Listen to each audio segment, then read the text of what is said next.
ऋषिमुनियों की पावन धरती, देश धर्म का नाता है। कहते सारे लोग यही है, वो हमारी माता है। जाग उठो ओ भारतवासी, जाग उठो ओ भारतवासी, गौ पर छुरियां चलती है। बंद करो गौ माँ की हत्या, सारी जनता कहती है। बंद करो गौ माँ की हत्या, सारी जनता कहती है।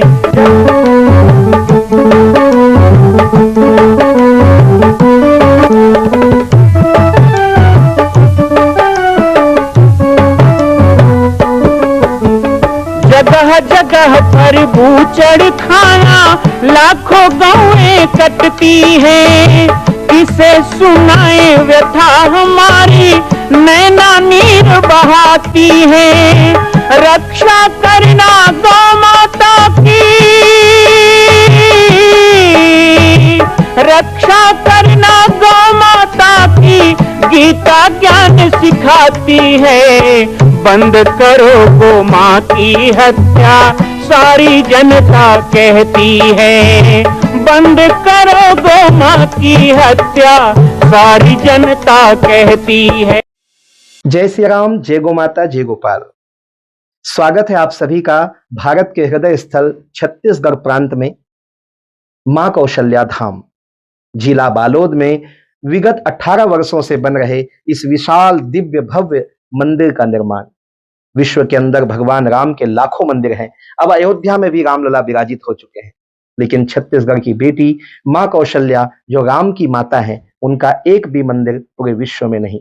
इसीलिए यह विशाल तीर्थ का निर्माण विगत वर्षों से चल रहा है बालोद जिला छत्तीसगढ़ में। 25 करोड़ की लागत से बनने वाला 108 फीट ऊंचा, 65 फीट चौड़ाई और 136 फीट लंबाई का राजस्थान के ठोस पत्थरों से बनने वाला यह मंदिर हजारों वर्ष तक भारत में 5वें धाम कौशल्या धाम के रूप में स्थापित रहेगा। 3 तल के इस मंदिर में प्रथम तल पर भगवान शिव, मध्य तल में गोद में रामलला को लेकर स्वर्ण सिंहासन में मां भगवती कौशल्या विराजित होंगी और तीसरे तल पर पंचमुखी हनुमान। इसके अलावा सामाजिक समरसता को समर्पित यह मंदिर सनातन हिंदू धर्म के समस्त देवी देवताओं महापुरुषों की मूर्तियों से सुसज्जित होगा।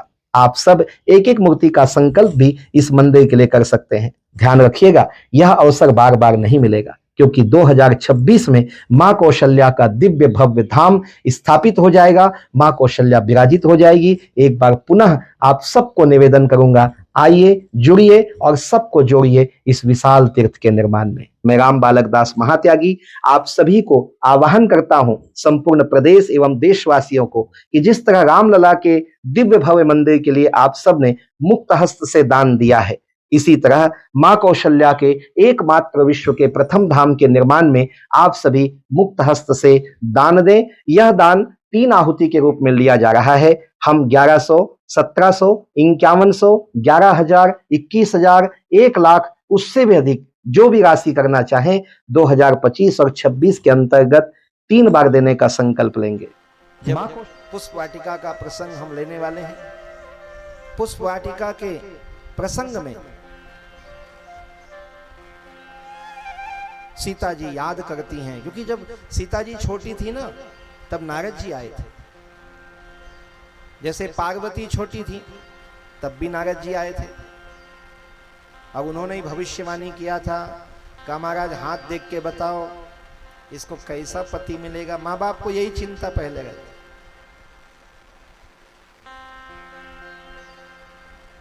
आजकल थोड़ा सोच बदला है और बदलना चाहिए। पहले एक ही सोच होती थी, बेटी को घर वाला कैसे मिले। अब थोड़ी चिंता है कि बेटी को घर कैसा मिले, क्योंकि केवल घर वाले से नहीं, घर से भी भविष्य बनेगा। जब बेटियां मजबूत बनेंगी तो परिवार भी मजबूत चुनेंगी, वो भविष्य भी मजबूत गढ़ेंगी। बेटियों की शिक्षा के लिए काम होने लगा, लेकिन माँ बाप को आज भी चिंता होती है, खासकर बेटी के लिए। पार्वती के हाथ को देख के बताओ, उन्होंने कहा कि इसको ऐसा ऐसा पति मिलेगा, लेकिन जितने भी अवगुण इसके पति में बताए गए हैं, यदि शिव से विवाह हो गया तो वो सभी गुण में बदल जाएंगे, क्योंकि शिव के वो गुण है जिसे हम अवगुण कह रहे हैं। बिना माँ बाप, जिसके माँ बाप का पता ना हो, तो शिव तो अविनाशी है। जिसका घर बार ना हो, तो शिव तो त्रिलोकवासी है। ऐसे जितने अवगुण थे उसे गुण में बदलने के लिए शिव जी की तपस्या करने के लिए कहा। ऐसे ही कथा आती है कि नारद जी जनकपुर आए और जनकपुर में छोटी सी बालिका सीता का दर्शन किया, जानकी का दर्शन किया और जानकी को मन ही मन प्रणाम किया। आदि शक्ति की अवतार आदि शक्ति जहां अवतरी सो पुरवर्ण की जाए। बाद में एकांत पा करके सीता जी को नारद जी ने कहा था कि स्वयं विष्णु अवतार लेके आएंगे, क्योंकि सीता जी वेदवती हैं। सीता जी कौन है? वेदवती। रावण स्त्रियों का हरण कर लेता था। नाग, यक्ष, गंधर्व, किन्नर, देव, ब्राह्मण इनकी बेटियों का हरण कर लेता था और जबरदस्ती विवाह करता था। वेदवती तपस्या कर रही थी भगवान विष्णु को पाने के लिए, और वेदवती के साथ भी रावण ने जबरदस्ती करना चाहा, हरण करना चाहा, तो वेदवती ने श्राप दिया और वही सीता बनकर जन्म लेती हैं। वो लक्ष्मी की अवतार हैं, रावण के विनाश के लिए जिनका जन्म हुआ। भगवान राम आएंगे। जिस विष्णु के लिए आपने तपस्या की थी वो परम विष्णु आएंगे, महाविष्णु आएंगे राम बनकर। तो सीता जी ने पूछा, छिपक कथा है, हमारे संतों के मुख से सुना। सीता जी ने कहा, हे मुनिवर, मैं तो मानव रूप में जन्म लेके आई हूं। मनुष्य रूप में जन्म लेने के कारण माया का आवरण मेरे आंखों में पड़ा हुआ है। आप कहते हैं ब्रह्म आएगा, तो माया का आवरण आंखों में है, मैं ब्रह्म को पहचानूंगी कैसे? तो बहुत सुंदर बात नारद जी ने कही। कहा, तीन चीज हैं जिससे राम विश्व को जीतेंगे। तीन चीज। सबसे पहला सील। भगवान में जो सील है, जो सद्गुण है, जो संस्कार है, जो व्यवहार है, एक दूसरे से कैसे प्रेम भाव से रहना, कैसे सबको सम्मान देना, बड़े को भी आदर देना, छोटे को भी प्यार देना, सबका ध्यान रखना, ये सील होता है। ये सभी के पास होना चाहिए। व्यक्ति पैसे से परिवार को नहीं जीत सकता, ध्यान रखना ना। आप कितना भी पैसा कमा लो, घर के मुखिया लोग, आप घर वालों का दिल नहीं जीत सकते। घर को जीतना तो पैसे से नहीं, सील से जीतना होता है। आपका जो आचरण है, आपका जो व्यवहार है, वही दूसरों के दिलों को जीत सकता है।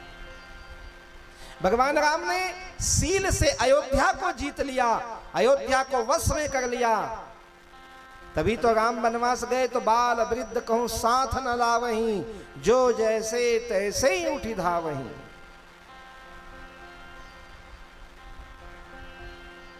भगवान राम ने अयोध्या को सील से जीत लिया। और जनकपुर को कैसे जीत लिया? रूप से जीत लिया। जनकपुर में कुछ नहीं करना पड़ा, बस अपने रूप की मोहनी डाली और भगवान हैं ही इतने सुंदर। भगवान राम ने रूप से जनकपुर को जीत लिया। लेकिन जब वही राम लंका पहुंचे ना, तो वहां सील काम नहीं आता। राक्षस लोगों के सामने सील का क्या करोगे? वहां तो दानव बनेगा। तुम राक्षसों को ए भैया को कुछ नहीं। दानव बुद्धि जिसकी हो गई तो सठ सन विनय, कुटिल सन प्रीति, सहज कृपण सन सुंदर नीति, ममता रत सन ज्ञान कहानी, अति लोभी सन विरति बखानी, कामी सम क्रोधी हरि कथा, ऊसर बीज बये फल जथा। पत्थर में बीज लगाने के समान है दुष्टों से सील व्यवहार की बात करना। इसलिए कहा गया सठम सठे चरित, अब मच्छर आए आपके कान में आके हूं हूं करे तो क्या करोगे? आइए आइए बैठिए, आसन ग्रहण कीजिए। आसन ग्रहण करते तक तो तुमको अस्पताल में आसन पहुंचा देगा, मलेरिया नहीं कर देगा। इसलिए एक ही काम होता है, मारो। अब मच्छर मारना हिंसा तो कोई वेद शास्त्र में नहीं लिखा। खटिया में खटमल हो जाए तो कौन वेद में लिखा है कि मारना पाप है? मारते हो कि नहीं मारते? और हम बोल देते हैं तो कहते हैं बाबा जी अच्छा बात नहीं कर रहे, लोगों को हिंसा सिखा रहे। रावण की नगरी में राक्षसों के बीच में जब वही राम पहुंचते हैं जिन्होंने सील से अयोध्या को जीत लिया, रूप से जनकपुर को जीत लिया, वो राम जब लंका पहुंचते हैं तो एक ही काम किया, ना वहां सील का उपयोग किया, ना रूप का उपयोग किया, और लगे तो रूप भयंकर बना लिया। बड़े बड़े धनुष कंधे में रख लिए, बाण के तुनीर बांध लिए, जटा कस के ऊपर बांध ली। उन्होंने रूप की मोहनी नहीं डाली। तो सील से अयोध्या, रूप से जनकपुर और बल से लंका को जीता। वहां बल की जरूरत होती है। जहां बल की जरूरत हो, आप परिवार पे बल लगाओगे तो कभी नहीं जीत सकोगे, सील से जीतोगे। भगवान राम। मां कौशल्या के धाम का निर्माण प्रारंभ हो चुका है, अब 2026 में पूर्ण होने वाला है। अरे अंगद हनुमान नहीं तो गिलहरी तो बनिए। एक छोटा सा संकल्प आप अपने मां भगवती के लिए नहीं कर सकते हैं? यदि आप राम भक्त हैं तो मैं चाहूंगा कि मां कौशल्या के धाम के निर्माण के लिए आप अपने जीवन का एक अंश जरूर समर्पित करें। आइए हमारे नीचे चल रहे व्हाट्सएप नंबर और अकाउंट डिटेल पर संपर्क करके अपने जीवन का एक अंश लगाकर आप भी पुण्य के भागी बने। मैं राम बालक दास महात्यागी, मां कौशल्या धाम, जिला बालोद, छत्तीसगढ़ से। मां कौशल्या की पावन जन्मभूमि छत्तीसगढ़ प्रांत में बालोद जिला में स्थित है श्री सर्वसिद्ध शक्तिपीठ जामड़ी पाटेश्वर धाम।